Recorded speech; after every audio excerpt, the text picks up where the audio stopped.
My name will not attract any evil. Orúkọ mi ò ní fábí.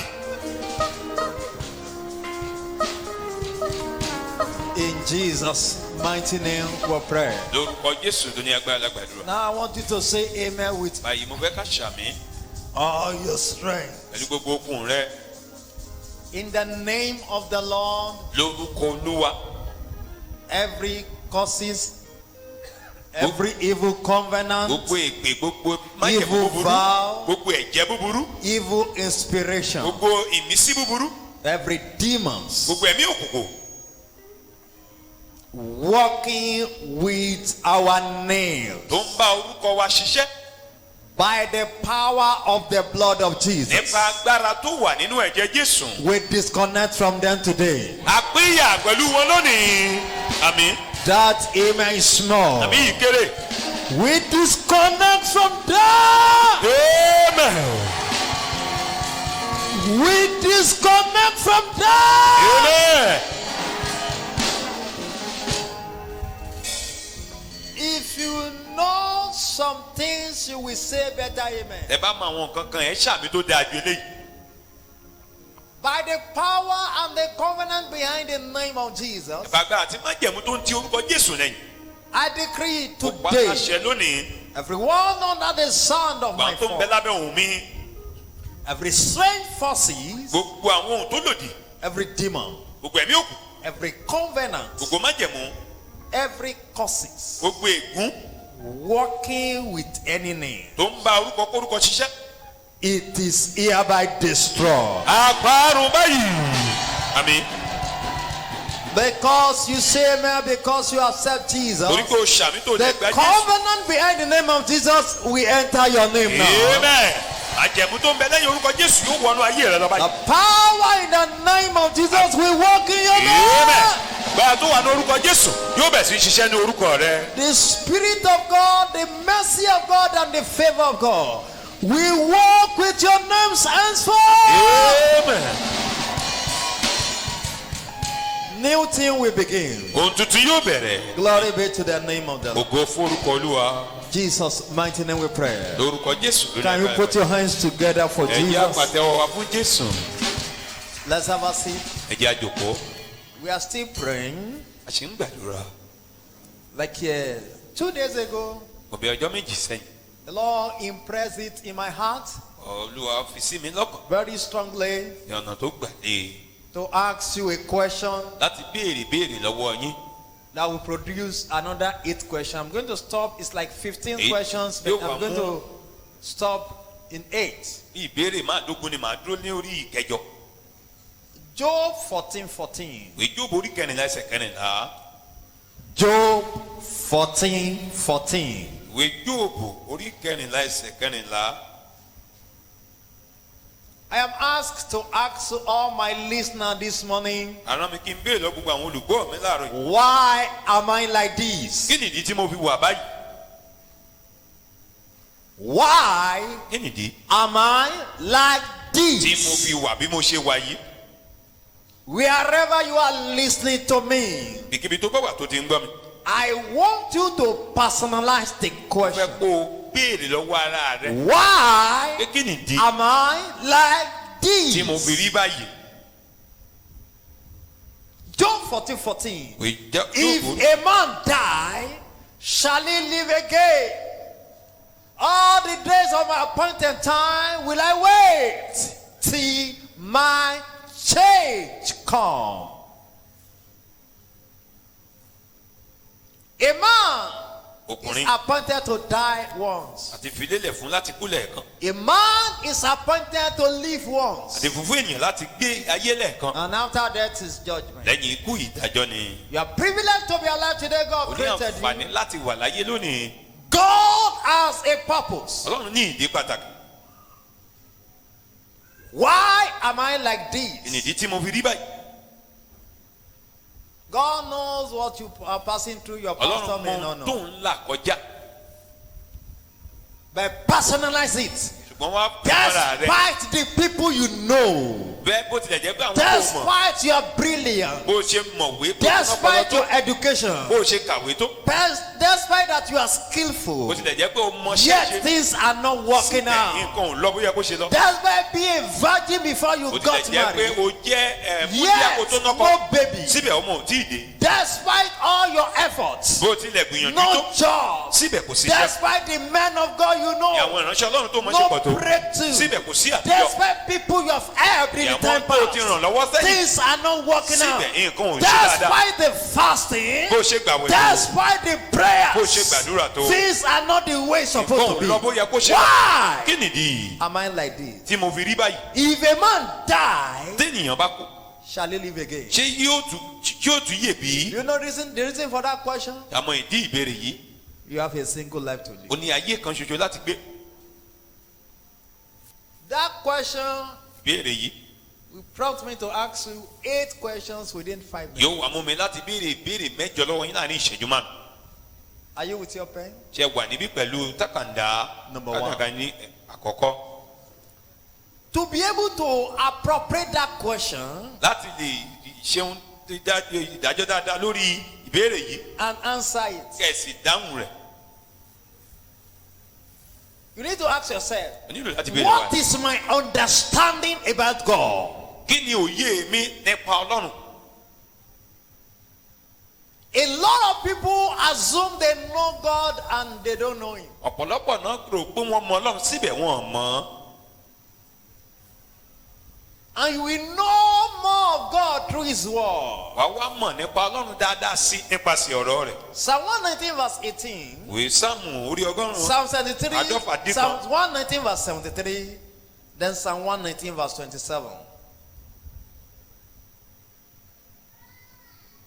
God is the one that created you. Ọlọ́run ló dá ọ.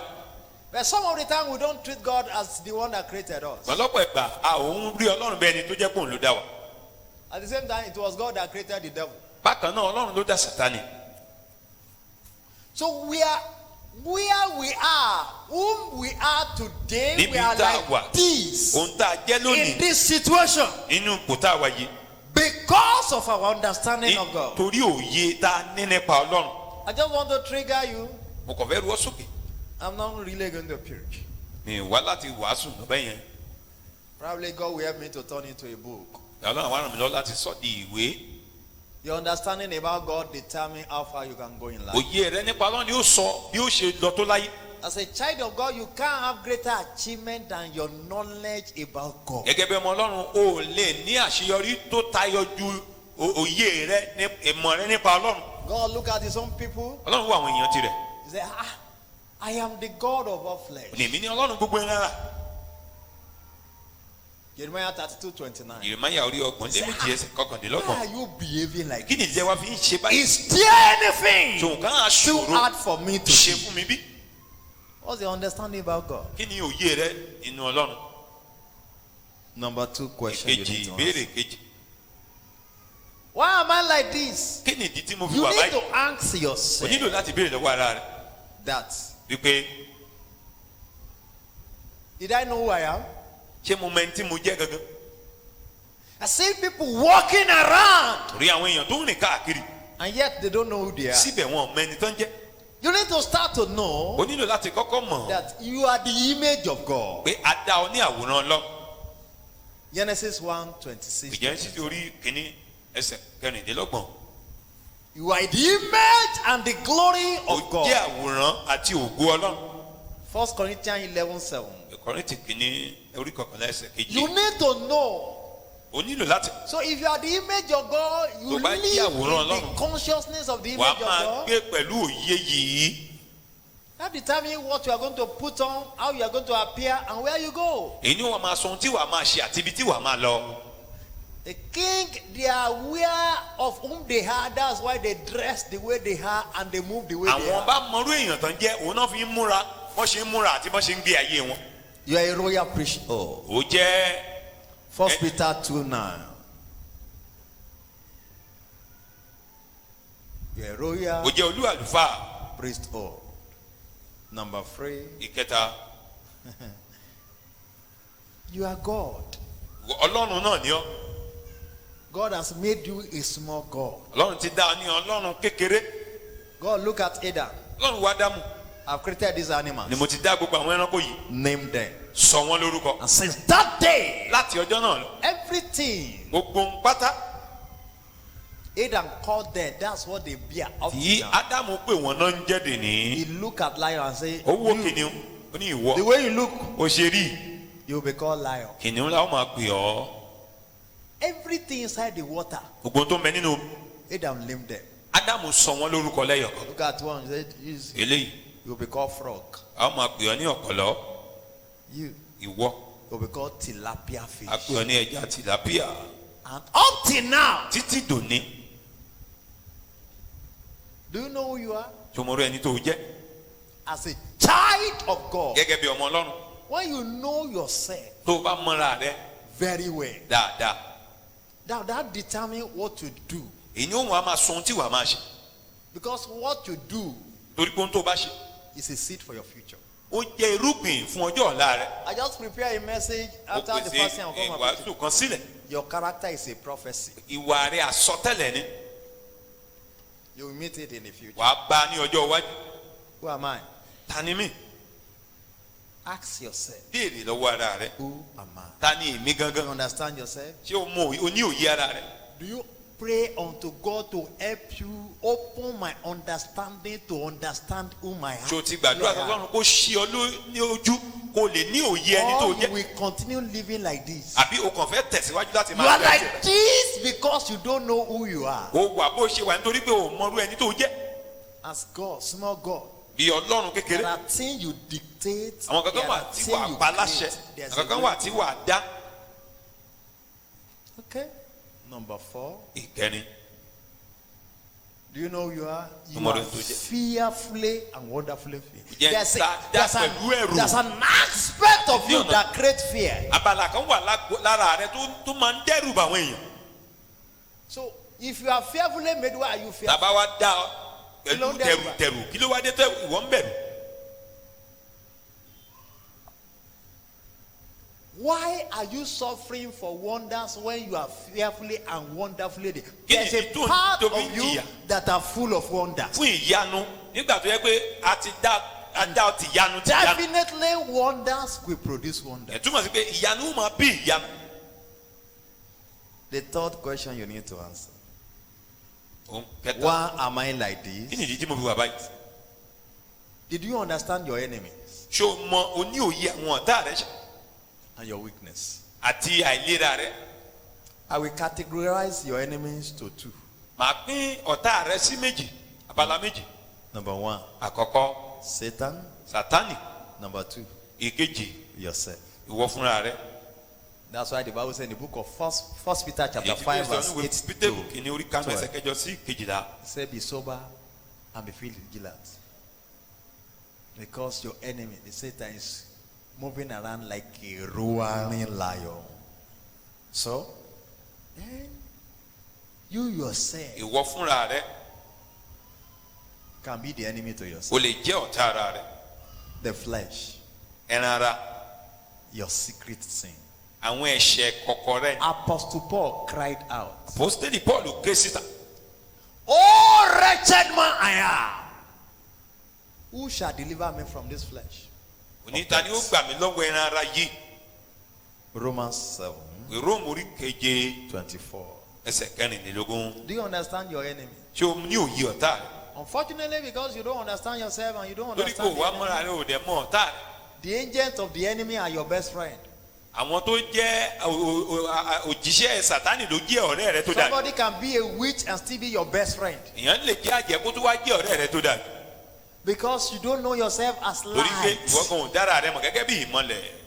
And light always reveal other. Ìmọ́lẹ̀ sì máa ń tú àṣírí òkùnkùn ni. Ìgbà tó ò ní gbàdúrà. When you are not going to pray.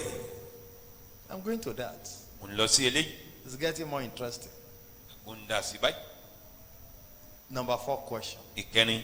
Why am I like this? Kí ni ìdí tí mo fi wà báyìí? Could it be Yóò ṣe because jẹ́ pé there are things I supposed to do àwọn kankan wà tó yẹ kí n ṣe and I did not do tí it? mi wá ṣe. Hey, this is where the problem lies. bí tí ìṣòro yẹn wà gangan lélẹ́yìí. Face, your life today is a product of your yesterday and yesteryear. bí ayé rẹ lónìí ó jẹ́ èrè ohun tó ti ṣe sẹ́yìn bí àwọn ọdún mélòó kan sẹ́yìn. You are who you are because there are things you're supposed to have done before now and you did not do it. ó jẹ́ ẹni tó jẹ́ lẹ́nìí torí pé àwọn kankan wà tó kùnà láti ṣe tó ṣe. About your spiritual life, nípa ìgbé ayé ẹ̀mí rẹ. you are procrastinating about that sin. ó ṣáà ń ti ẹ̀ṣẹ̀ yẹn síwájú ni ń tì í síwájú. Àwọn ọ̀rẹ́ tí Ọlọ́run ò fẹ́ rí ọmọ o sáà ń or the friends that God don't want to see you with, they are the set of people you move with. and you are telling God, wọ́n you sọ fún understand. Ọlọ́run pé Ọlọ́run ó yé yín o. You are whom you are. ó jẹ́ ẹni tó jẹ́. It's not because God doesn't answer prayer. ṣé nítorí pé Ọlọ́run ò ń gbàdúrà. Because there are things kò nítorí pé àwọn kankan wà you're supposed to have done. tó yẹ kó o ti ṣe You did not do it. tó o ṣe. There are sins you're supposed to have stopped. àwọn ẹ̀ṣẹ̀ kan wà tó yẹ kó o ti dáwọ́ rẹ̀ dúró. There are people you're supposed to move closer to. àwọn kan wà tó yẹ kó o súnmọ́. Your ego made you to walk away. ìgbéraga rẹ wá mú ọ rìn kúrò lọ́dọ̀ wọn. Oh, lè dá sórí ire láyé. There You are can people never that will succeed help you to get there. alone. You need some people to help you. Now we declare 40 days and fasting and prayer. àgbàwé ogójì ọjọ́ báyìí In the àtàdúrà. time past, that's the way you always run away from bó ṣe fasting. ń sá fún You have àwẹ̀ náà lẹ́yìn started o again. tún ti bẹ̀rẹ̀ báyìí. You have started again. o tún ti bẹ̀rẹ̀. And gradually, your Yeah, age is yeah. counting. ọjọ́ orí rẹ̀ ń lọ. And you keep failing. o wá ń jákulẹ̀ nígbà ìgbà. There are things you're supposed to have done kankan wà tó yẹ kó o that ti would have made you to move to the next tó yẹ level. kó o ti gbé ọ lọ sí ìpele mìíràn tó kàn. And you did not do it. gbọ́ ọkọ̀ láti ṣe. Ask yourself, what are those things? béèrè lọ́wọ́ yà kí ni àwọn náà. Can you go back home? Those questions you are writing down, Ṣé o go lè back pa àlọ́ lé àwọn home. ìbéèrè Go tó and ń kọ́lẹ̀? check your life practically. kó wá lọ máa What are those things I supposed bí to ayé have rẹ wò done? kí ni àwọn tó yẹ kí n ti ṣe And I did not do tí it. mo kọ̀ láti ṣe. Àwọn tó bá látúnṣe sóò ní lọ padà sí báyìí. Are you not going to go back to go and do the correction? Because life is all about time and chance. torí pé ayé wà ìgbà àti àkókò ni. I don't know the reason Àǹfààní. why God asked me to say this. mi ò mọ̀ dítọ́ náà fi ní kí n sọ eléyìí. We tell you, made everything convenient. You can pray, join us for morning prayer. sọ fún wọn o lè If you are in the office in nínú the àdúrà morning, láàárọ̀. join for evening 5 o to lè 6. darapọ̀ ní ìrọ̀lẹ́ láago márùn-ún mẹ́fà. You can just join us for night O lè prayer. tún darapọ̀ mọ́ wa Even in lóru. your house, àbí nínú ilé rẹ gan. you are there sleeping. síbẹ̀ o wà ń bẹ̀ ń sùn. What you don't supposed to do. Those prayers you have prayed àdúrà tó yẹ 10 kó o ti years gbà ago, ọdún mẹ́wàá 5 years sẹ́yìn. ago. ọdún You márùn-ún did sẹ́yìn. not pray it. You Oh, still God. continue the same way. o dẹ̀ sì tẹ̀síwájú ní ọ̀nà kan náà. Ó dẹ̀ fẹ́ kógun ó sẹ́. and you want the battle to be conquered. Má jẹ́ ń wáyé asán. Má jẹ́ ń wáyé asán. Ọlọ́run lọ sí tì. Má jẹ́ ń wáyé asán. Mommy, Daddy, if you continue like this, tó bá ń very soon, tẹ̀síwájú báyìí láìpẹ́. there are questions your children will ask you and you àwọn will not be ìbéèrè able kan wà to. táwọn ọmọ rẹ á máa béèrè lọ́wọ́ ẹ̀ tó ò ní lè dáhùn. Because you have failed them. torí pé o ti já wọn kulẹ̀. Next question. ìbéèrè tó. What are those things nínú àwọn náà you don't supposed to do tí ò yẹ kó o ṣe and you do it? tó o dẹ̀ ṣe. And you still keep doing it. o tún wá tẹ̀síwájú láti máa ṣe. That's why you are like this. dídè tó fi rí bó ṣe rí. You know, we are answering a question. Ẹni Why pé am I béèrè pé like kí this? nìdí tí mo fi wà bí mo ṣe wà Mommy, yìí. Daddy, màmá you are bàbá like this ó wà bó ṣe wà yìí. because torí pé there are things àwọn nǹkan kan wà you so supposed to do tí ò yẹ kó o ṣe and you keep doing it now. tó o dẹ̀ ń ṣe báyìí. You know, they are different. The previous one was that what are those things I supposed to àkọ́kọ́ ni do pé kí ni àwọn tó yẹ kí n ṣe and I failed to do tí it. mo kọ̀ láti ṣe. But this one, ṣùgbọ́n eléyìí what are those things that I don't supposed kí to ni àwọn do? ohun tí ò yẹ kí n ṣe And those are the things I'm tó doing. jẹ́ pé ohun tí mo wá ń ṣe lé nìyẹn. Wrong life, ìgbé ayé tí ò tọ́ opposite side. tó lòdì. Can you analyze in your heart kò wá lè máa wò nínú ọkàn rẹ báyìí.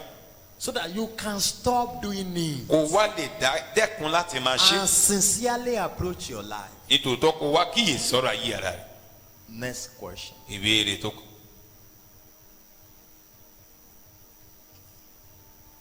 You know, we are just raising questions. Mọ̀ Number ìdí tí mo fi ń 6. gbà béèrè kẹfù. What are those things I supposed to do Kí ni àwọn tó yẹ kí n ṣe and I'm doing it? tí mo dẹ̀ ń ṣe? You are like this Ó wà bó ṣe wà yìí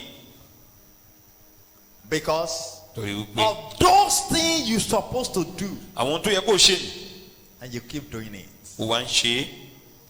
So don't stop doing it. Tó fún ìdí eléyìí má dákẹ́ o láti máa ṣe o. You don't change a success strategy, you only upgrade a Èèyàn yí ọ̀nà success àṣeyọrí strategy. padà ó kàn máa tútù ṣe kó tún lè ga sókè sí ni.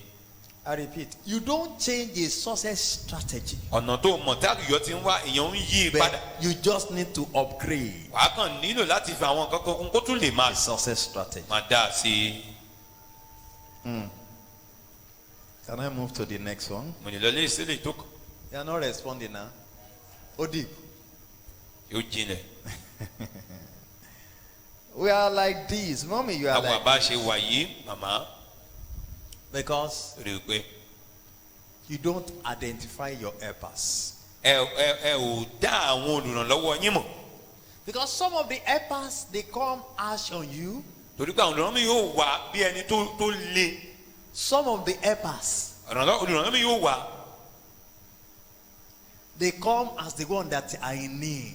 Wọ́n á wá gẹ́gẹ́ bí ẹni tó dà pé àwọn ló nílò ìrànlọ́wọ́. But they carry the solution to your life. Ṣùgbọ́n wọ́n gbé ọ̀nà àbá táyé rẹ nílò They tó wà are the lọ́wọ́ one wọn. that will move you to the next level. Àwọn ni ó tì ọ́ lọ sí ìpele tó.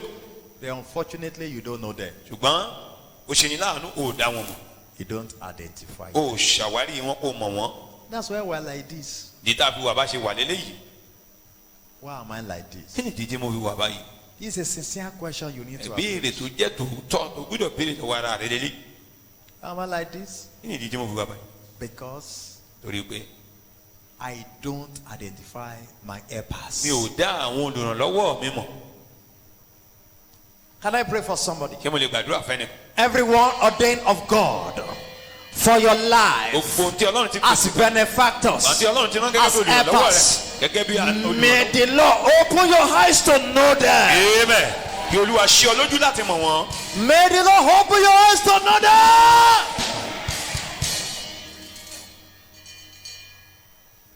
And look, let me give you an example. Yẹn fún yín ní àpẹẹrẹ. 1 Kings chapter 17, verse Bí ọba 7 kìíní to orí 16. kàdínlógún. When you get to Second verse Kings 15 and 16, Let's 15 start, Dogun. and 14 and 15, Ìkẹrin láti ìkàdógún. Elijah told the widow of Saraphat, Elisha sọ fún opó Sarafati, I am hungry. ebi ń pa mí. Go and prepare meat for me. Lọ pèsè oúnjẹ sílẹ̀ fún The mi. woman said, I had the lad meat. Obìnrin wa kò oúnjẹ tó kù sílé I'm tó a wà widow. níbí. No. Tábẹ́ jẹ gbẹ̀yìn. And Elijah said, Èyíjà wá sọ. do my own first. Kọ́kọ́ ṣe tèmi ná. No. Logically, bí ẹni tó lọ́pọlọ, Someone that have the brain. woman supposed to send him Ó away. yẹ kóbìnrin yẹn kó lé Èlíjà sọnù ni. Because Elijah came as a body. Torí pé Èlíjà wá gẹ́gẹ́ bí pálára. He turned to be a solution provider. Ṣùgbọ́n ó wá di ẹni tó mú ọ̀nà àbáyọ wá. Are there people coming to your way Ṣé a and ní they àwọn came èèyàn as tó a ń wá body? sí ojú ọ̀nà rẹ? Táwọn abẹ́ni But tó you ń don't know God has apanilára. provide them to be your solution Tó wàá provider. mọ̀ ẹ̀kọ́ Ọlọ́run ti gbé wọn kalẹ̀ gẹ́gẹ́ bí ọ̀nà àbáyọ fún un tó ń là kọjá. Don't underrate anybody. Má fojú tẹ́ḿbẹ́lú ẹnikẹ́ni. They may be in lack. Wọ́n lè jẹ́ aláìní They lónìí. need. Wọ́n lè jẹ́ ẹni tó nílò But what ìrànlọ́wọ́. you need is hidden in their Ṣùgbọ́n life. ohun tó nílò ní gẹ́gẹ́ inú ayé These wọn are ló the fara sí sí. errors we have made. Àwọn àṣìṣe tá à ń ṣe lélẹ́yìí. And God did it deliberately. Ọlọ́run wá mọ̀ọ́mọ̀ ṣe bẹ́ẹ̀. You are like this. Ó wà bó ṣe wà yìí.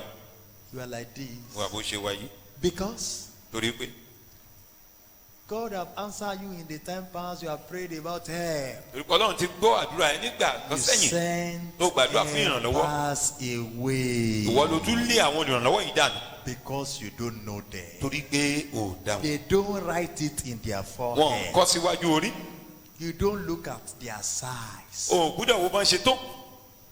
I've met men, great people, and they will be asking, where is the pastor? Mo ti bá àwọn èèyàn ńlá pàdé tá a máa béèrè lọ́wọ́ mi olùṣọ́ àgùntàn dà.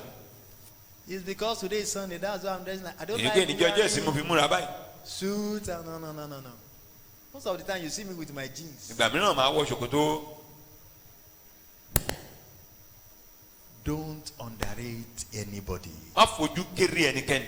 I pray mo again gbàdúrà lẹ́ẹ̀kan sí. because I know after this morning gbogbo òun pé lẹ́yìn àdúrà somebody is living here ẹnìkan kúrò níbí with a change. pẹ̀lú The ìyípadà. only message I have this morning, wàásù ọ̀rọ̀ there's kan tó about to be a change ìyípadà yóò in wà the life of somebody, láyé ẹnìkan. in the business of somebody. Yóò wọ ẹnìkan. I prophesy sọ tẹ́lẹ̀. by the anointing of Pẹ̀lú God, ìfàmìróyàn may Olódùmarè. your eyes be sí olójú open báyìí. àmín. to see láti rí and know àti láti mọ̀ your helpers. For olùrànlọ́wọ́ this rẹ̀. morning, fún àárọ̀ yìí final question. ìbéèrè tó kẹ́yìn. If you know your helpers, tó bá mọ olùrànlọ́wọ́ rẹ̀. what is your relationship with your helper? kí ni ìbáṣepọ̀ rẹ pẹ̀lú olùrànlọ́wọ́ rẹ̀. You are like this ó wà bó ṣe wà. because you don't relate torí well. pé o ò ní You ìbáṣepọ̀ are tó tọ́. bad in relationship. You don't know how to relate with helpers. o mọ béèyàn ṣe ń bá olùrànlọ́wọ́ ṣe. And that's why ìdí nìyí help are not coming from helpers. tí ìrànlọ́wọ́ ò ti ọ̀dọ̀ olùrànlọ́wọ́ wá. I was talking to somebody who is very, very high in this country. òǹbẹ́nìkan sọ ẹjẹ́ tó ga gidi lórílẹ̀‐èdè yìí. We were discussing certain issues, and I àwa ń said, sọ nípa nǹkan kan. can I make a request? ṣé mo lè béèrè pé You know, at times you need to be polite. ìgbà mìíràn ẹ gbọ́dọ̀ I said, yes. mo ní ó dà I said, sir, ní go to so place. mo ní ẹ lọ síbi báyìí báyìí Go and do so thing. ẹ lọ ṣe He nǹkan said, báyìí. for what? mo ní kí ni That díẹ̀. fellow is man, my God. Yes, I said there's wisdom wọ́n á sọ pé ọgbọ́n in this thing. nínú tá à ń sọ yìí ọgbọ́n wà ń bẹ̀. You fail to receive help because you fail the test of character. o kọ̀ láti rí ìrànlọ́gbà torí pé o jákulẹ̀ nínú ìdánwò ti ìwà. I have used money to test people several times and they fail woefully. mo ti fi owó dán ọ̀pọ̀lọpọ̀ tó yẹ pé wọ́n jákulẹ̀. Let's look at the test widow of Sarfat passed. ẹ̀já wo ìdánwò tí opó Sáráfátì tó yege nínú rẹ̀. He was having the only meal that cannot be okay for him. ó ní oúnjẹ tí ò lè tó òun gan. Talk less of the wife. àtàwọn máa sọ pé ọmọ. But unfortunately, ṣùgbọ́n lóhun tó yani the lẹ́nu. man of God said, make the meal ìránṣẹ́ Ọlọ́run wá sọ fún un. and do my own first. kọ́kọ́ ṣe oúnjẹ yìí tèmi ni o It kọ́kọ́ may bù wá. be like selfishness. ó lè dàbí pé But the èèyàn máa tara woman ẹni did nìkan. not abuse ó bẹ kí Elijah. o kò lánú rẹ̀ kó bú ìránṣẹ́ Ọlọ́run. Ẹ̀yin ẹlẹ́nu rézọ̀ tẹ́ máa sọ The pé people man that know how of to God talk kan. àwọn ìránṣẹ́ Ọlọ́run Ẹ tún kan máa ṣépè fún you He go begin on to social curse them. media and to write àlọ́ all sórí manner ẹ̀rọ of àdúgbò things. láti kọ́ ní irú ohun. Má jẹ́ ń wáyé asán. Má jẹ́ ń wáyé asán. Ọlọ́run lọ sí tì. Má jẹ́ ń wáyé asán. Do you know your helper? Then if you know them, how do you relate? tó mọ olùrànlọ́wọ́ rẹ báwo ló ṣe wá ń bá ṣe pọ̀ tó bá mọ̀. Some of you, it's too big for you to say sorry. ẹlòmíràn ni wa ó ti pọ̀jù fún wa láti sọ pé má bínú. Can you be right all the time? ṣé o lè wá máa já ọ̀nà gbogbo gbà. I walk out to somebody one day and say, God spoke to me, He sent me to you. mo bẹ́ nìkan lọ́yọ̀ kan mo sọ Ọlọ́run sọ mi ó rán mi sí ọ. But go and obey. ṣùgbọ́n lọ gbọ́ràn And for several years, fọ́dún méje fún ọ̀pọ̀lọpọ̀ ọdún he failed. ó jákulẹ̀ ní.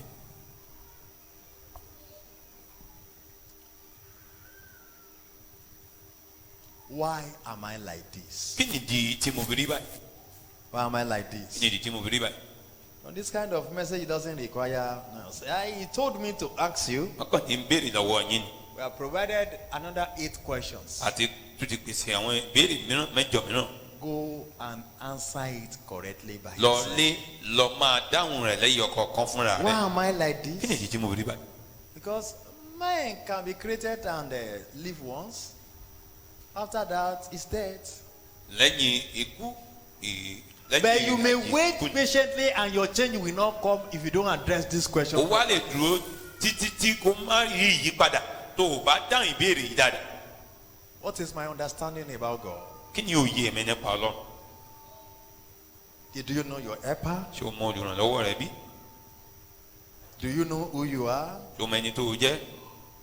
Do you understand your enemy? ṣé o ní òye ọ̀tá rẹ bí? What are those things you're supposed to do kí ni àwọn tó yẹ kó o ṣe and you did not do tó them? kọ̀ láti ṣe? What are those things you don't supposed to do kí ni àwọn tí ò yẹ kó o ṣe and you keep doing it? tó o dẹ̀ ń tẹ̀síwájú láti máa ṣe? Won't you change? ṣé o wá ní yí padà báyìí? What are those things that you're supposed to do and you are doing kí ni àwọn it? tó yẹ kó o máa ṣe tó o dẹ̀ ń ṣe lọ? Keep doing it. tẹ̀síwájú máa ṣe. Do you know your helpers? ṣé o mọ olùrànlọ́wọ́ rẹ bí? Will you cry to God to open your eyes ìwà wa ké sí Ọlọ́run báyìí kó ṣí ọ lójú. and open doors for your helpers to ó locate? wá sílẹ̀kùn fún àwọn olùrànlọ́wọ́ ẹ̀ láti wá orí. And finally, lákòótán what is your relationship kí with ni your ìbáṣepọ̀ rẹ helpers? pẹ̀lú àwọn olùrànlọ́wọ́? Somebody can be your enemy today èèyàn lè jẹ́ ọ̀tá rẹ lónìí and be the next helper tomorrow. ó jẹ́ olùrànlọ́wọ́ rẹ lọ́la. The Bible says, live in peace with all men ìdìpẹ́ máa gbé ní àlàáfíà pẹ̀lú gbogbo ènìyàn without this. láì pẹ̀lú eléyìí No man láì sí eléyìí can see the kò Lord. sẹ́ni tí ó lè rí Olúwa. Rise up. dìde dúró lórí ẹsẹ̀. Let's all pray. fẹ́ gbàdúrà. Two prayer. ó kọ àdúrà 5 méjì. minutes. Rise up. ẹ jẹ́ á dìde dúró. Má jẹ́ n wáyé asán. Má jẹ́ n wáyé asán. Ọlọ́run lọ sí tì. Má jẹ́ n wáyé asán. bàbá. má jẹ́ wáyé asán. Yeah. má jẹ́ wáyé asán. Ọlọ́run lọ sí tì. má jẹ́ wáyé asán. Amen. Amen. Wave your hands to God and say, thank you Your word is for alone. a question like this. sọ pé Olúwa ẹ ṣé fún ìbéèrè báyìí. To appraise myself and analyze láti myself. kíyè sára mi láti Thank ìmọ̀ra you mi for a láti yẹra mi. question like this. dúpẹ́ fún ìbéèrè báyìí. Thank you for a question like ẹ this. ṣé fún ìbéèrè báyìí. In Jesus' name we pray. orúkọ Jésù la gbàdúrà. Now, the way you pray báyìí bó bá ṣe gbàdúrà. will show me if in actual fact yóò fi hàn fún mi. we understand what we are talking nítòótọ́ about. pé ohun tá à ń sọ yé Can o. we quickly take our prayers? ẹ jẹ́ á gbàdúrà wa kíákíá. Somebody shout and say, lọ pariwo pé Father, bàbá mi o. everything I have done wrongly ohun tí mo ti ṣe ní ọ̀nà tí ò tọ́ that is affecting me now, tó ń jẹ mí níyà báyìí. let there be divine correction. jẹ́ kí àtúnṣe kó wá látòkè. Are you ready now? ṣé a ṣe tán báyìí. Somebody shout and say, Father, ìwọ bàbá mi o. everything I've done wrongly, ohun tí mo ti ṣe lòdì. let there be divine jẹ́ correction. kí àtúnṣe látòkè wá wà. In the name of lórúkọ Jesus, Jésù. let there be divine jẹ́ kí correction. àtúnṣe látòkè wá wà. Let there be divine àtúnṣe correction. láti òkè wá. Father, bàbá. let there be divine jẹ́ kí correction. àtúnṣe láti òkè wá wà. If you love your tó life bá fẹ́ràn ayé rẹ. and you will understand what you are saying, ohun tá a sọ yí ọ. you will pray very wà á well. gbà dáadáa. Let there be divine jẹ́ correction. kí àtúnṣe látòkè Let wá there be wà. divine correction. jẹ́ kí àtúnṣe látòkè Let wá there be wà. divine correction. jẹ́ kí àtúnṣe There látòkè are wá wà. some things you have done. kankan wà tó ti ṣe. It's not even in your capacity to correct tí it. ìwọ kò nágbára láti túnṣe. It's take God to correct máa it. nínú Ọlọ́run láti túnṣe. Let there be divine jẹ́ correction. kí àtúnṣe ó wà báyìí. Let there be divine correction. jẹ́ kí àtúnṣe látòkè wá But wà. Father, bàbá mi o. let there be divine jẹ́ kí correction. àtúnṣe látòkè. In Jesus' mighty name we pray. lórúkọ Jésù ní agbára. Job 14:14. Jóòbù orí kẹrìnlá ẹsẹ̀ kẹrìnlá. I want to pray for somebody. mo fẹ́ gbàdúrà fẹ́ nìkan. Whatsoever that has happened in the time past that is affecting us negatively. ohun tó ti ṣẹlẹ̀ sẹ́yìn tó wá ń jẹ wá níyà báyìí. Whatsoever we might have done in the time ohun past tá a ti ṣe látẹ̀yìnwá. affecting our life negatively. tó wá ń náwó ibi sáyé As wa you báyìí. say 3 amen. bó ṣe ṣàmì mẹ́ta. Let there be divine correction now. Amen. Amen. Job said, till my change come. ní títí tí ìyípadà mi yóò fi dé. Mommy, àmọ́ your situation cannot change when some things we did not change in your life. èyí tó ń là kọjá ò lè yí padà. As a tí person. ìwọ fúnra rẹ ò bá yí padà bó ń tó ń bẹ nínú rẹ kó yí padà. Oh Lord, change me to the best person in your hand. Olúwa yí mi padà Best person. láti dẹ ẹni tó dáa jù lọ́wọ́ rẹ. The best you want me to be. ẹni tó dáa jù tó fẹ́ kí n jẹ́. That's when we can have the best life. ìgbà yìí la lè ní ìgbé ayé tó dáa jù. That prayer will turn these 8 questions. àdúrà yóò fọwọ́ kan gbogbo béèrè mẹ́jẹ̀ẹ̀jọ yìí. There are friends you need to drop. àwọn ọ̀rẹ́ kan wà tó yẹ kó jù ú lẹ̀. There are character and attitude àwọn you ìwà need to kan drop. wà ìwà There ìṣesí are kan tó orientation gbúdọ̀ you need to change. àwọn bó ṣe ń ronú kan wà tó gbúdọ̀ gbé lẹ̀. There are way of life we need to change. ní bí a ṣe ń gbègbè ayé wa tó yẹ ká yí padà. Are we ready to pray? ṣetán láti. If I were you, some of you have not been able to come here and pray from last Sunday. So this little time, ẹlẹ́mìíràn náà ọtí ìráyè wà látọjú ayé láti gbàdúrà. can't you pray with all your ṣẹ́jú strength? díẹ̀ yìí gbà dáadáa. Somebody shout, my Father, my Olú bàbá mi God, Ọlọ́run mi o. as I cry to you, àṣekéèpì ọba yìí. let my complete change come jẹ́ kí now. ìyípadà mi pátápátá wá báyìí. Let my complete jẹ́ change kí come. ìyípadà mi wá báyìí. My complete change. ìyípadà mi pátápátá. My complete change. ìyípadà ayé mi pátápátá. My complete change. ìyípadà mi pátápátá. My complete change. Let my complete change come. Change my life. Olúwa yí ayé mi padà. Change everything Olúwa yí ohun gbogbo padà. about my life. nípa ayé mi. Change everything about my yí life. ohun gbogbo padà nípa ayé mi. Change everything. yí ohun gbogbo padà nípa ayé mi. In Jesus' lórúkọ Jésù mighty name we pray. Kristi tó ní agbára lágbàdúrà.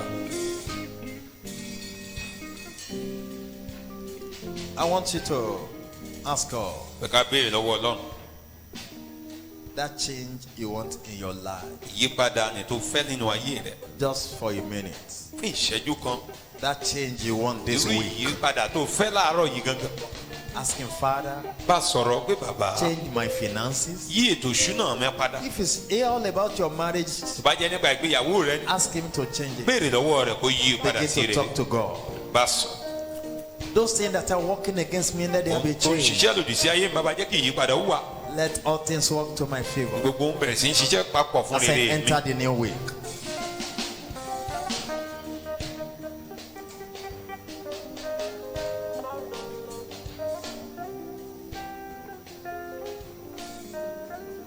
Thank you, Father. In Jesus' mighty name we pray. lórúkọ Jésù tó ní agbára gbàdúrà. I want you to say fireful fẹ́kẹ̀ amen. now. ṣàmì tó níná nú báyìí. If you can't pray, you'll be able to say amen. ò bá lè gbàdúrà yẹ kó lè I ṣàmì. stand to represent you before God and I make demand by covenant that from this moment, let there be complete change in every life. Let there be complete change in every life. Let there be complete change in every life. In the name of Jesus. This new week there will be change for better, change for best. I command your finances to change. Your womb is open. Your business to change. I command your marriage to change. I command your health to change. I command all things working against you to comply with your favor. I command your spirit, soul, and body to comply with the will of God. Everything created by God will cooperate with the will of God in your life. Glory be to the name of the Lord. Receive your testimony. Receive your testimonies. I am a small. Receive your testimonies. Jesus' mighty name we pray. Put your hands together for Jesus. yá pàtẹ wá fún Jésù. Amen. àmín. Let's have a seat ẹ̀jẹ̀ briefly. á jókòó ni. Amen. àmín. Proverbs chapter 9, yóò wí chapter 3, verse orí 9. kẹta ẹsẹ̀ kẹsàn-án.